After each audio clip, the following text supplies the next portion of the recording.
Okay, I think that we can probably get started. Ankit, Tasia, you good to go? I'm always good to go. Yeah, we're good. Okay, cool.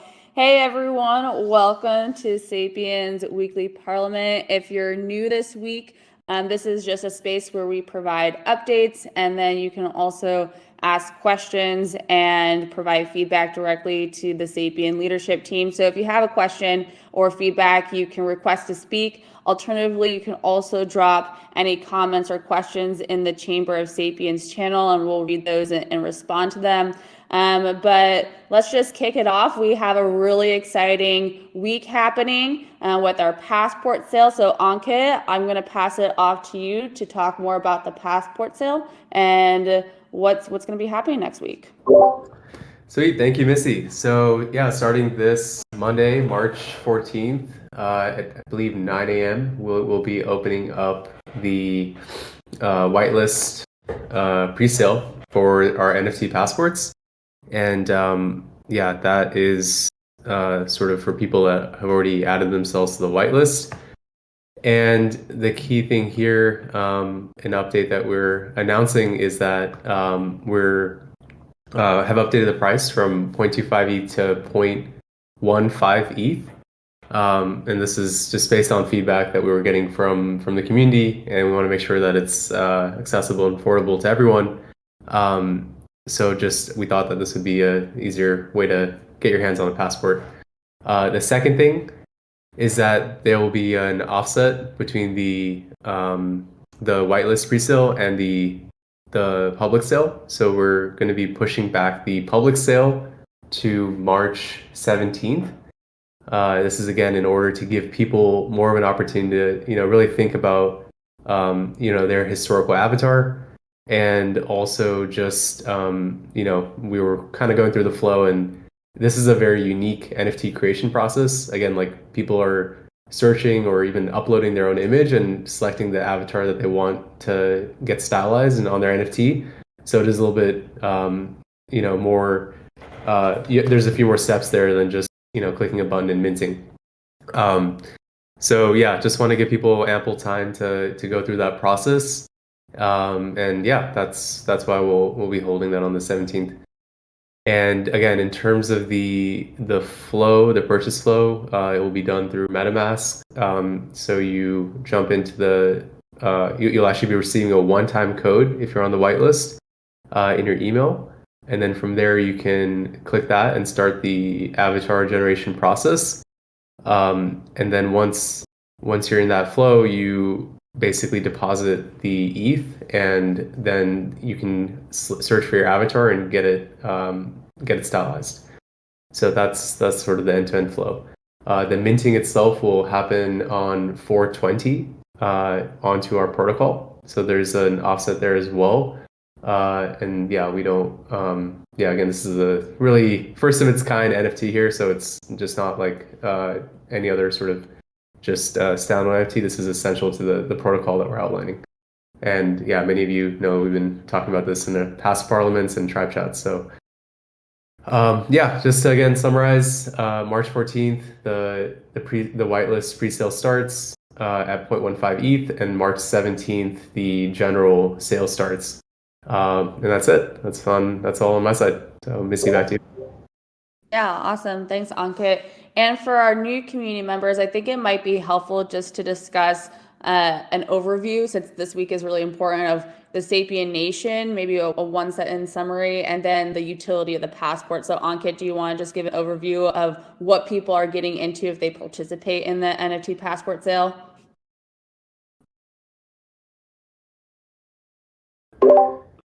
Sure. So yeah, just again a high level. As you know, we are launching the first digital nation in the metaverse, and you can think of it as this republic of DAOs. And we want to build this around. Well, okay, the protocol. For those that have read the purple paper, it's broken out into three layers: the social, the informational, and economic. And the NFT passport is our solution that we're proposing for the social piece, right? It's this all-in-one tool to access the protocol, to function as a form of identity to be this social ledger to track your contributions, your achievements, everything on a ledger in a very transparent manner. And it's going to be the tool that you have to sort of launch your own DAOs and launch your own sort of currencies.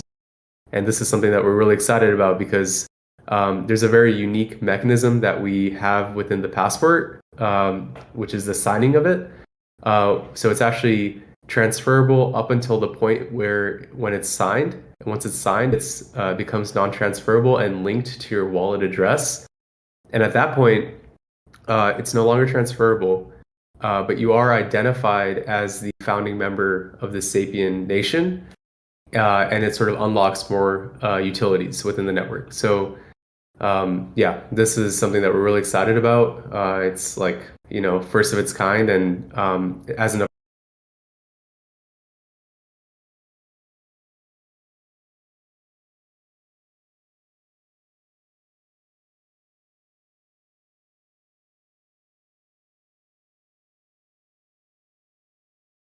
read more about the NFT passport and what Sapien is doing, we can drop some different blog posts in the general discussion so people can check those out. It discusses, the utility of the passport. And then the purple paper, which we released about a month ago, goes into the different economic layers that we have as part of our protocol. It's very insightful, so I would highly recommend reading that. We also have a light paper. So I'll drop some of these resources for new community members who are interested in the general discussion after this parliament.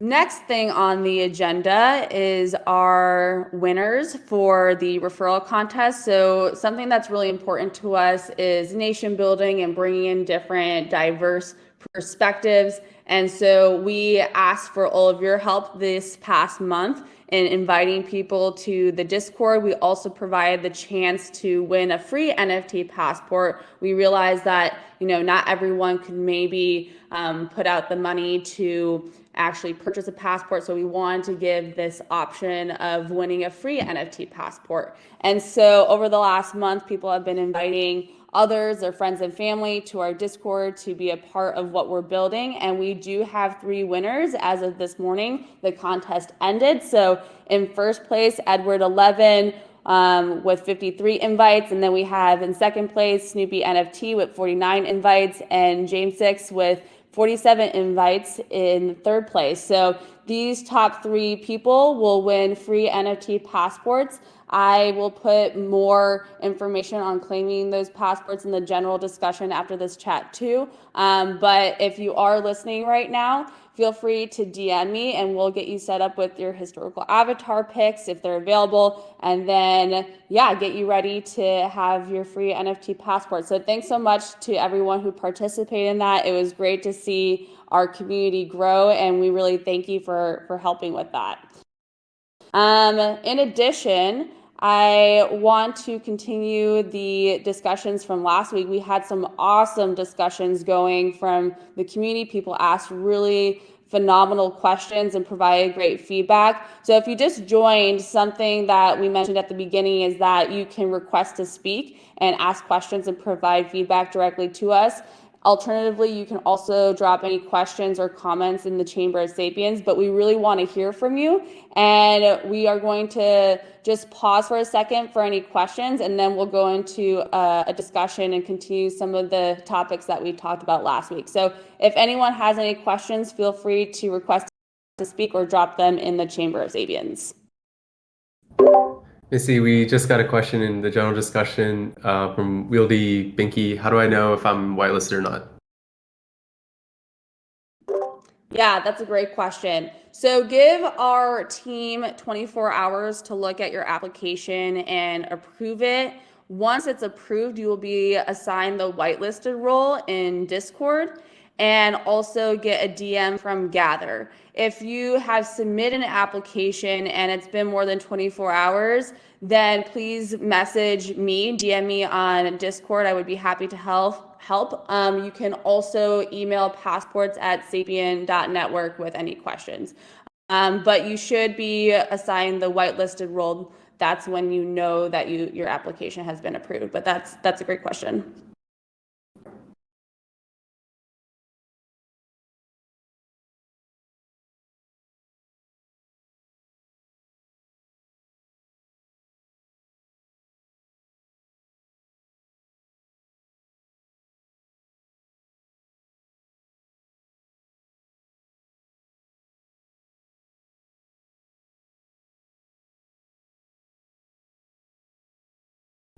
Cool. I guess, Missy, one more comment on the referral contest. You announced the winners. I just want to put it out there that we'll be running more contests in the near future. I know people are still joining the Discord and eager to compete to get more passports. So it's not we're not going to be like giving out a bunch of these, but I think just nation building is just so essential to what we're doing and really bringing in value line people. So that's something that we'll do again.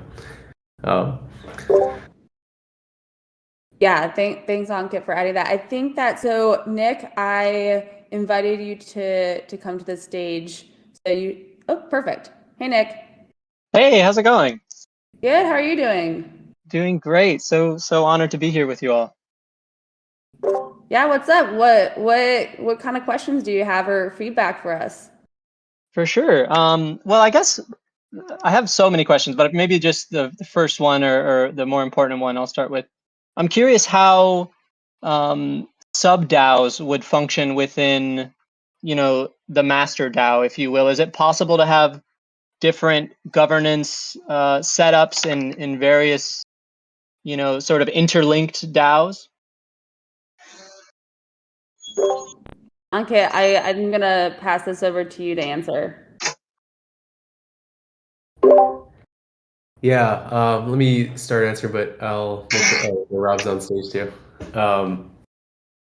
Yeah, so at least I think the way we've been looking at it is the primitives that we're building are relatively agnostic to the specific governance implementation for the DAOs. So it's almost like you can bring your own sort of governance model to the DAO, the thing that makes sense for your community. So we don't want to be opinionated on that front. We are going to sort of make sure that the passport functions as this interface to help understand any sort of hierarchy that might exist within that DAO. But I don't think that we're coming out and making like opinionated decisions on how that governance should look. There's other projects out there like Aragon and DAOstack and Colony that have been doing a really good job in this area. But those aren't the primitives that we're focused on. But yeah, Rob, do you want to add anything there? Yeah, just the other key piece there is the token that we're creating, the tribe treasury token, which is the other thing that is the link between these DAOs that lets them invest in each other and hold a stake of each other's tokens and build this win-win economy. Yeah, that's a great question, Nick. I think so we are honored to have Rabbit Hole DAO as part of one of our first DAOs in the Republic of DAOs. And since you are part of Rabbit Hole DAO and really leading that DAO, you have a lot of opportunity here to help provide feedback to us and how that's going to look for your DAO and how we can help you. And so I think that's a good message for everyone too. If you're part of a DAO or want to create a DAO, reach out to us because we want to support DAOs. That's the point of the Sapien Nation is this Republic of DAOs. But with Nick specifically, with Rabbit Hole DAO, since you are already committed to working with us and collaborating with us, you have a great opportunity to shape what that looks like. Awesome. That sounds amazing, and we can't wait to be a part of it and continue that process of feedback and utilizing these great tools. Yeah, thanks. Do you want to take a second to maybe talk about Rabbit Hole DAO for just to let people know what it's about in sentences? Yeah, I'd be happy to. So we're a real life organization. That's where we started, as a artist collective where we share this, what used to be an old bingo hall. We turned it into like an event space with offices for entrepreneurs or artists. So we've got a lot of painters and audio engineers who rent out space, but we're trying to venture into the digital realm and reach, a wider audience so that all of our members can, first of all, learn the technology with NFTs and how they can monetize their content and reach a broader audience without having to give up control or host it on centralized services where they get censored and just don't reach the audience they're looking for. So yeah, I could sort of envision, first starting off with just the artist collective where we can all mint NFTs together and just sort of promote each other's content and develop a shared brand. But in the long term, I'm really curious. I saw in some of your writings, the potential for incorporating real world assets and perhaps one day even, signing over the papers to this property to, have it be managed by, an on-chain DAO and have it be, develop a template and a model that other artist communities can replicate and allow the Rabbit Hole Studios DAO to sort of branch out into other cities. But that's the long-term play. I think for now we're just trying to really hone in on the governance process and the legalities and how we can really make an equitable organization. Yeah, I love that. Thanks so much, Nick. We are really excited to be working with you all. I think that you have some really amazing ideas, and we're excited to also meet the rest of the team in the next week. So thank you for everything that you're doing. It's an honor and a pleasure. Thank you all. Nick, I just got to say your profile picture is sick. Also, you definitely need to hop on our school bus because you just love the concept. There's a whole ass podcasting studio in there that you can, just join us for a podcast at some point. Would love to. We'll have to drive it to Athens, Georgia then. Well, it's a Please school do. bus, so we can drive it. Yay! Well, we've got some school buses and various.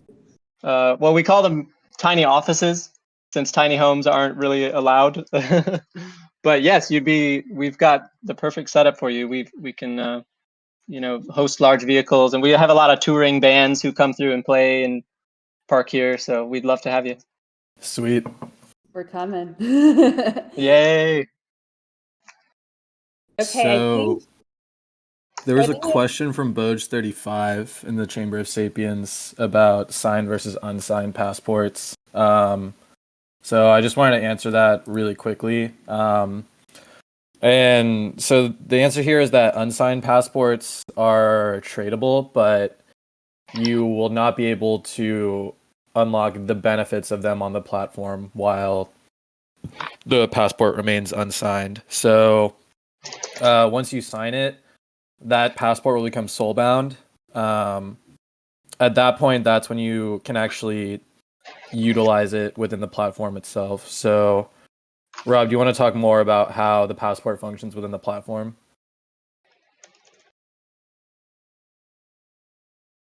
Sure. Yeah. So to begin with, the signed passport will be used to create a tribe on the platform, and then from there you can go into some of the more advanced functionality that we're providing. We're looking into providing ways for people to register DAOs and to create their own currencies as well a little bit down the line.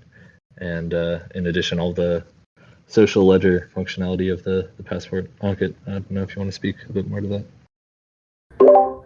Yeah, just to take it from there, the analogy really for this NFT is your real passport, right? And at a certain point, as you sort of travel different countries and you get different stamps, and that sort of becomes your story, your sort of journey in the world. And that's the way that we want this NFT passport to function as well. And for that to be true, there needs to be a point where once it's signed, it is linked to your wallet, and it becomes a sort of an expression of your identity, right? So I think that is a very key sort of mechanism. And it also sort of makes sure that the people that we're attracting, the people that are joining the nation, are truly bought in on this vision and do want to join in as founding members, right? Because yeah, like you need to go and either you're participating in this in the initial sale, or you've been nominated for your sort of exceptional sort of effort to build Web3, or you'll have to acquire it in secondary markets. So really, this idea of liquid citizenship that Rob has been talking about a bit is so crucial to this, right? Because we want people to be a part of this thing, and we know that we can only take it so far with just a few people in a team, but it can go so much further, with an aligned sort of group of people that are pushing this whole nation forward in all these different aspects, right? Whether you're launching your own DAO, whether you're coming in as a designer, just as someone who wants to see the economic potential really open up in the world.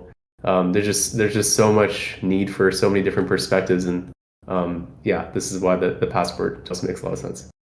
But we'll also be working on this article in the near future. It's almost complete, but it'll kind of walk through the journey that we've had and why we think this is these are the right primitives to build. So but that'll come out hopefully next week, I think.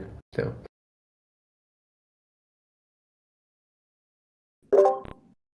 Thanks, Ankit. I think this would be a good time to move to the discussion piece. And if people continue to have questions, please drop them in the Chamber of Sapiens or also request to speak. But I think that it would be great to continue the talk that we had last week. We had some really great feedback and thoughts. So, George, I'm going to hand it off to you to start that discussion.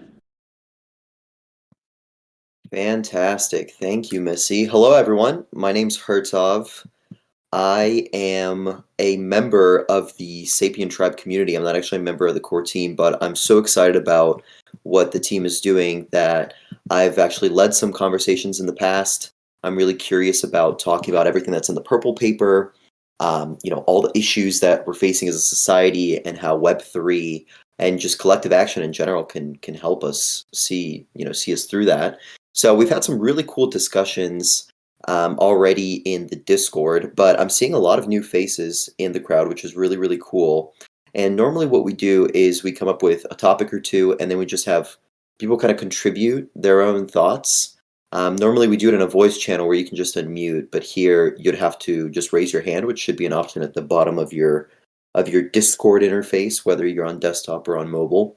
So I think what we can do, and what I've seen work the best, is start the discussion maybe between us here on stage, so between the core team, and then we can all kind of pitch in our thoughts, and then that's kind of a less of a pressured environment for someone to come speak up. You can kind of just listen in, and then when you see something that you want to contribute to, you can go ahead and raise your hand, come up, and contribute. So last week we talked about the role of the state and kind of the issues, failure points of government, and then local versus national governments. And of course, this bridges into public goods funding. It bridges into kind of cooperation as a whole. Does anyone want to maybe summarize what the conversation was last week, or maybe add on to it from someone on the team on stage?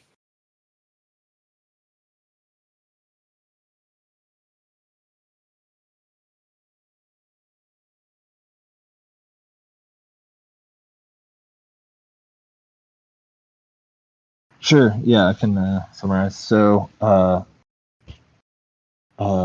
before the session last week, before that, we had hosted on public goods with Kevin Iwaki from Gitcoin, Manu from Doing Good, and Matt from Radical Exchange, and talked a lot about for Web3 and crypto for building regenerative economy, building the incentive structures that fund public goods, and for people that aren't deep into that space, what a public good essentially is a good that's available to everyone, and it can't be restricted essentially. So these are things that really usually get failed to address by market incentives, just because the market really isn't there to provide the incentive normally.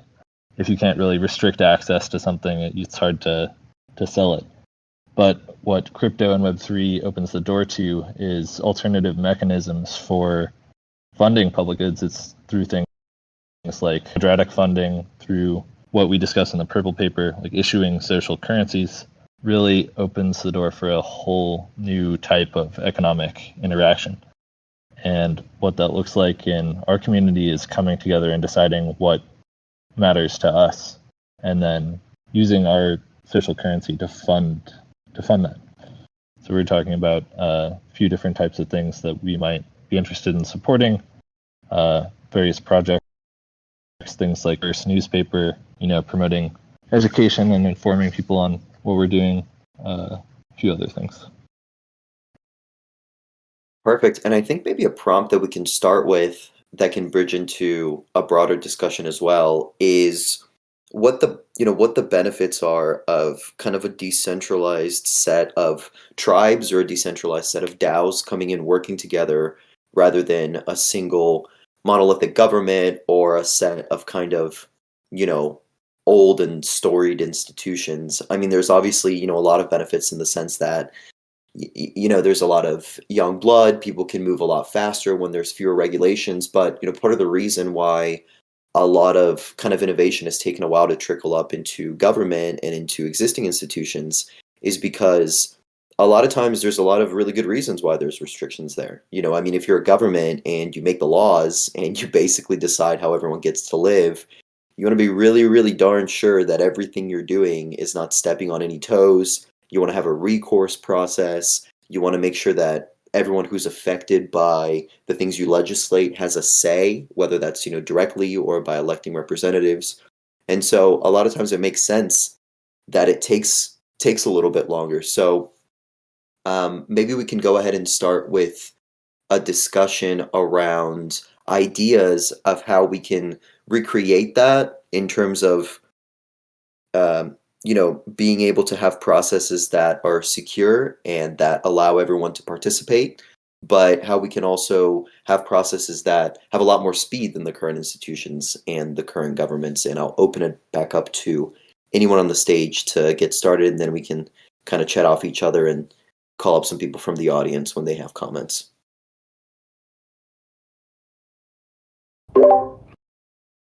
Sure, I'll hop in here. I think one thing, Herzog, you're talking about the speed by which government acts. I think one of the real issues here is the sort of slow election cycle and how it tends to ossify certain groups of people and certain ways of thinking.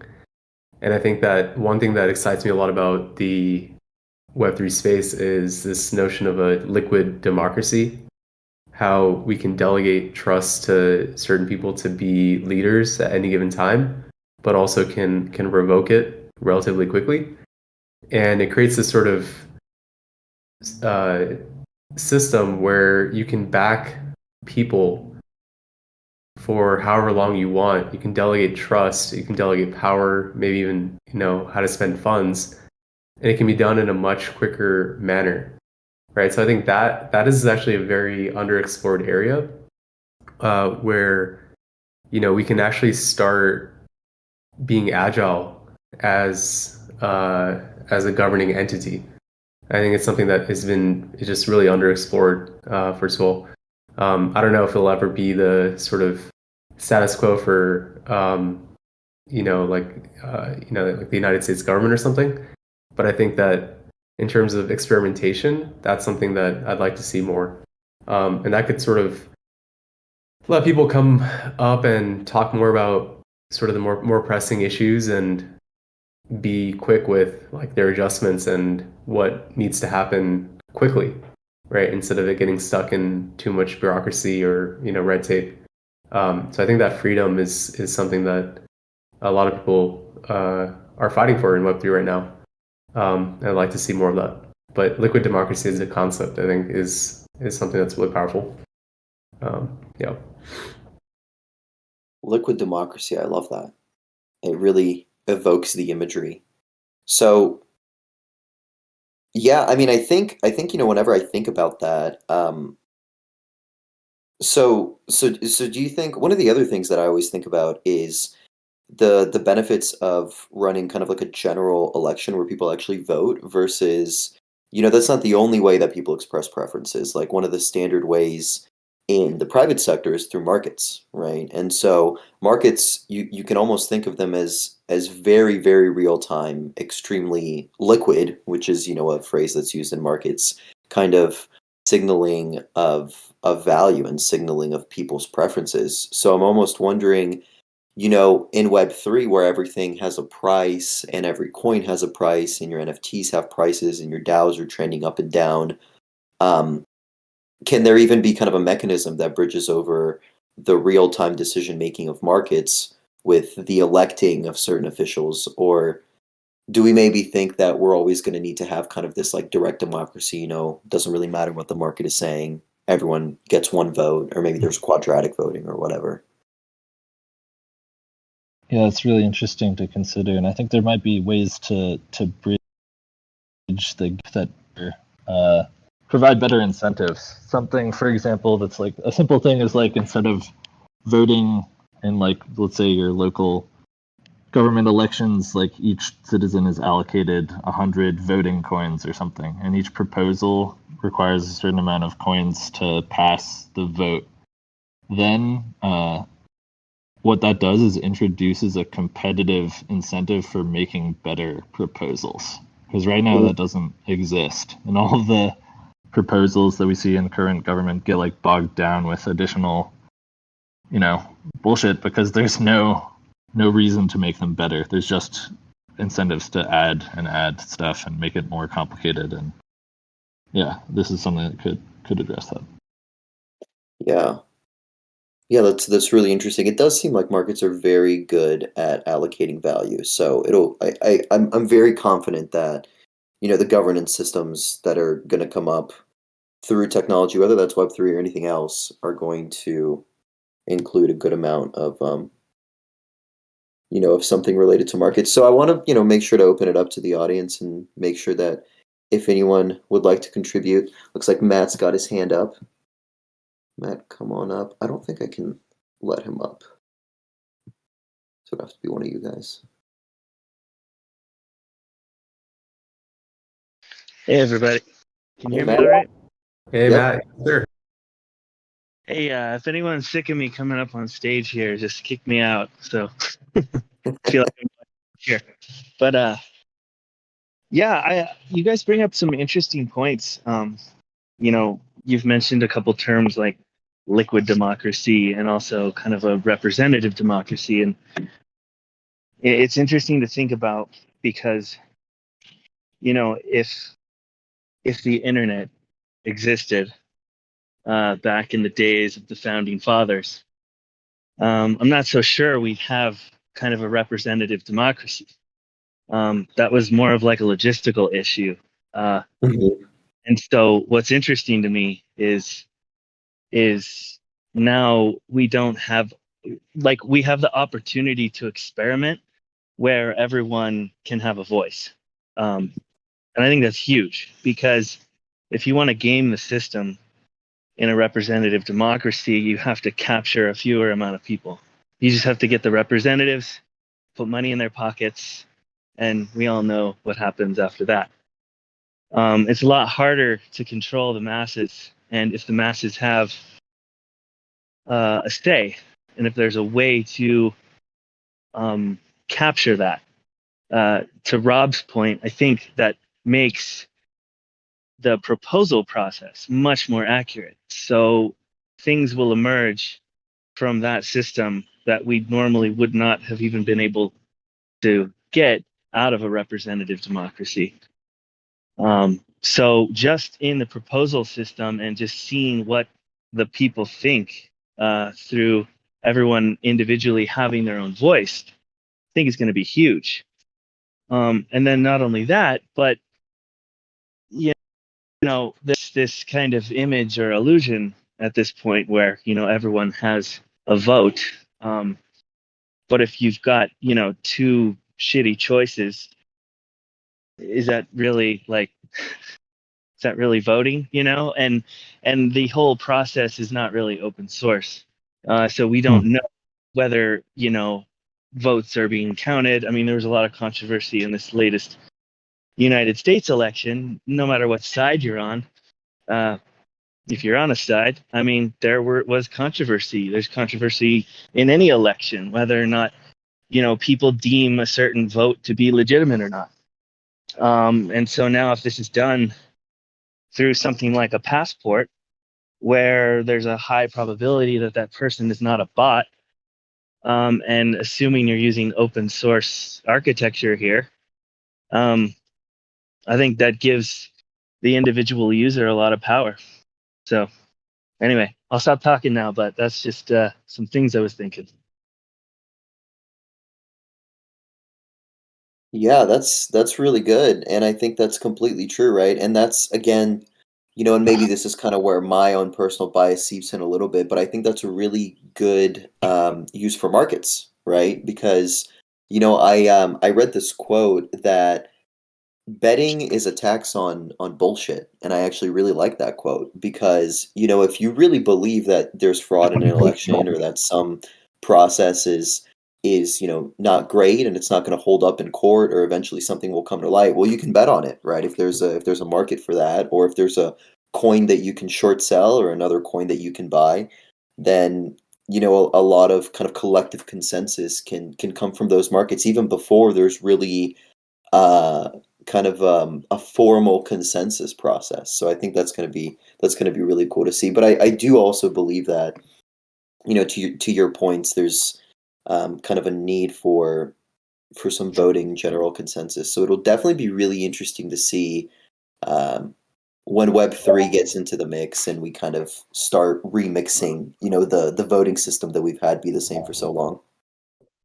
Yeah, it's interesting you bring up markets, just because, I mean, from my perspective, it's very easy to game markets. I mean, you put the wealthy in the mix there, and that kind of spoils the process. But Ankit and Rob have talked extensively about this potential of having some form of BI. So if you're essentially arming your citizens with kind of some shekels here to be able to not only voice their opinion in kind of this democracy, but also using the power of money and markets to kind of throw their weight behind certain proposals in some kind of prediction market or whatever, then it kind of makes the collective a little bit more powerful in relation to industry titans and wealthy people. So gives you a little bit of a leg up in that regard. So Yeah, totally. Hi, everyone. My name is Naseem, and I honestly just found out about the project last night. I don't know if you guys saw me. I tweeted you. I found you through a rabbit hole. But my basic question was, how do you guys predict that this could be used for like social justice advocacy campaigns? Like I've been thinking in this realm for a long time, and honestly, you guys are the first ones who I've seen to have like almost the identical same idea of what I was thinking about, but like put it down on paper. So I just wanted to say kudos to you for that. I think that your idea is beautiful. And I just wanted to know, like, what is the human impact of this in the long run, given that the world is moving towards crypto and NFTs and just this space overall? How do you guys see this evolving over time? Hey, thanks for the question. That's a really great question. And it's something that we've all kind of talked about a lot. I think the important thing here isn't that we as like a team are going to make these big social justice pushes or have, any specific initiatives on our own. As much as we are passionate about these things, I think that it's really important to like let the experts be experts, let the people who are already doing that really good work continue to do that work, but give them the tools to be successful in Web3. Um, help them kind of connect with the Web3 landscape, help them connect with crypto tools so that they can take what they're doing and just bring it to another level. And that's really where we stand.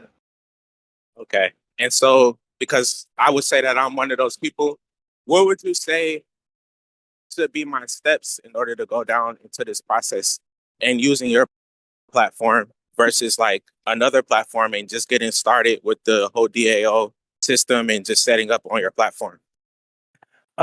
So I'm actually curious if I could just ask you a question really quick. What do you do, and what is the work that you feel like we could help you with?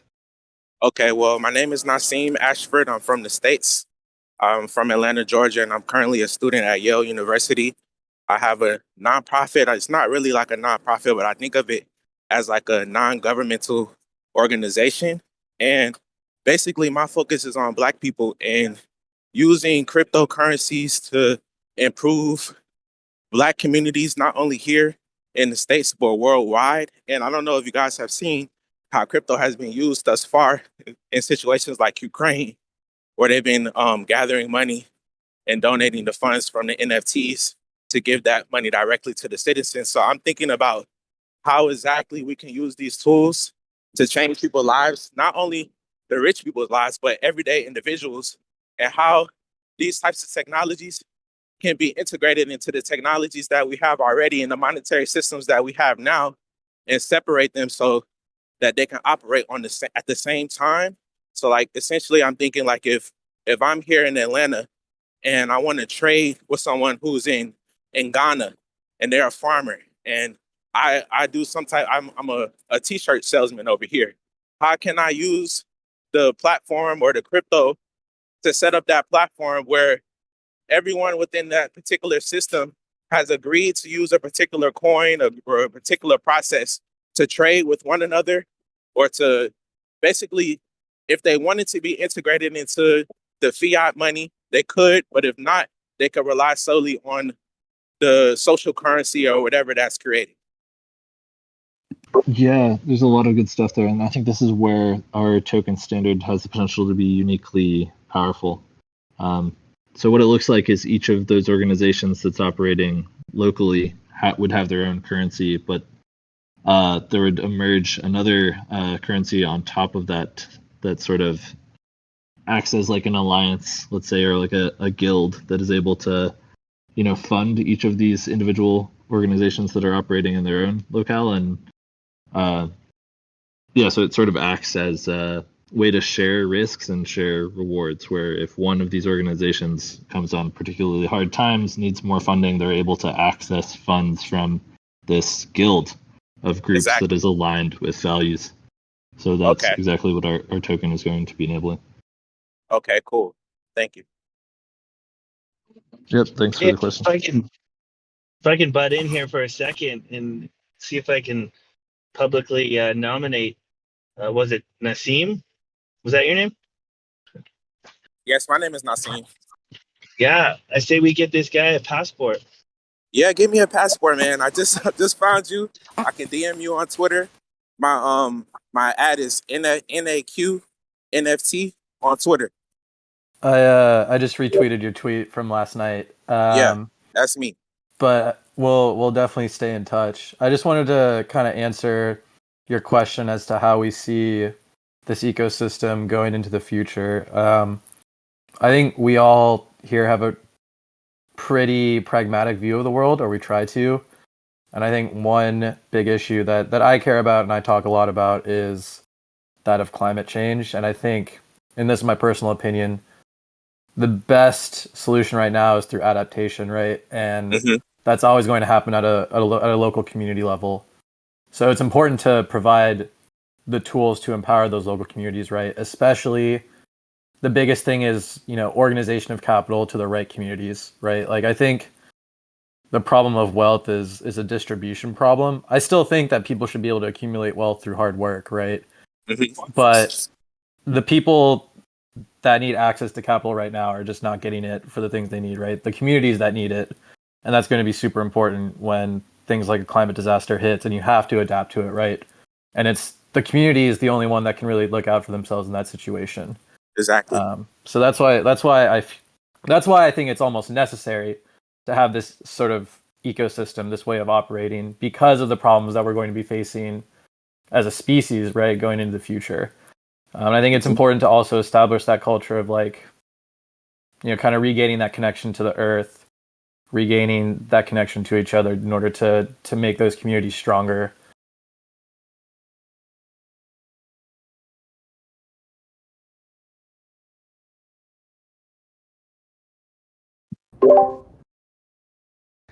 Nassim, first of all, really great to be connected. Definitely connect with Missy afterwards. See if we can, get you a passport and get you part of our movement here. One thing I really want to just emphasize is that, I don't know if you saw what we did with Harambe on Wall Street. That was But you. that was our team. Yeah. Okay, I seen you. I'm actually I just left Wall Street. I'm in New York visiting some family, but I'm pretty much stationed in New Haven. So if you guys want to meet up or anything like that, I'm definitely would be down to talk to you further too. That's amazing. That's amazing. And the reason I'm bringing that up is, because again, Harambe, I was kind of diving into it deeper and deeper on this article that I'm working on, this blog post, and it's a Kenyan tradition, right? Harambe, about for communities to come together and help each other, with crowdfunding, with sort of support, with mutual aid, funding small businesses, investing into land.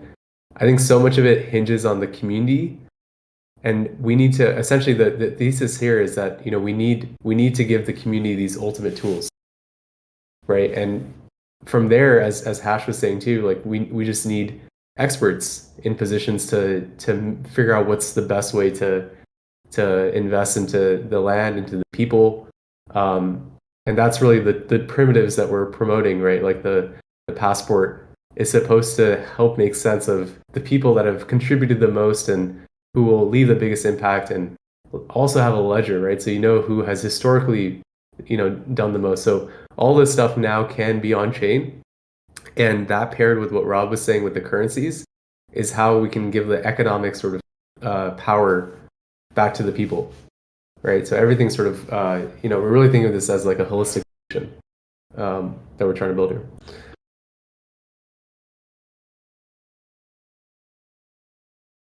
Thank you for that. I definitely can see the vision, honestly.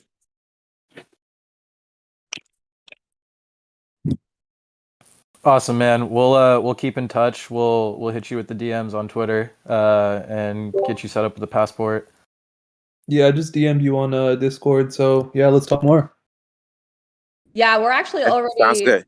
in a conversation. I sent some more information over so that we can set up a meeting with everybody. But yeah, let's talk more about your organization and how we can help you.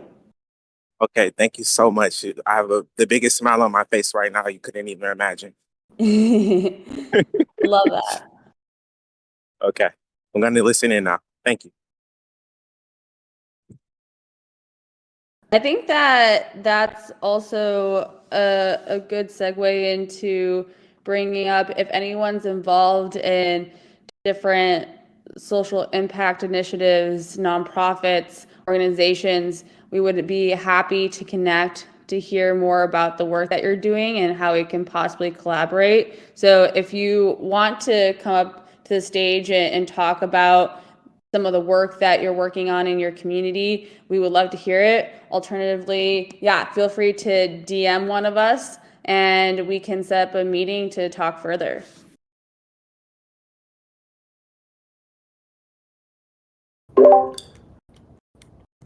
Awesome. Well, I think we can close out today's Parliament. As always, the conversation doesn't end here. So we encourage everyone to jump in, general discussion, into the Chamber of Sapiens. There's a lot of channels for you guys to leave your thoughts, ideas, questions, feedback, because we're always looking to make these parliamentary sessions better and better. So again, appreciate everyone's time, and thanks for listening in. Yeah, thank you, everyone. See you next week. Thanks, everyone. See you, everyone.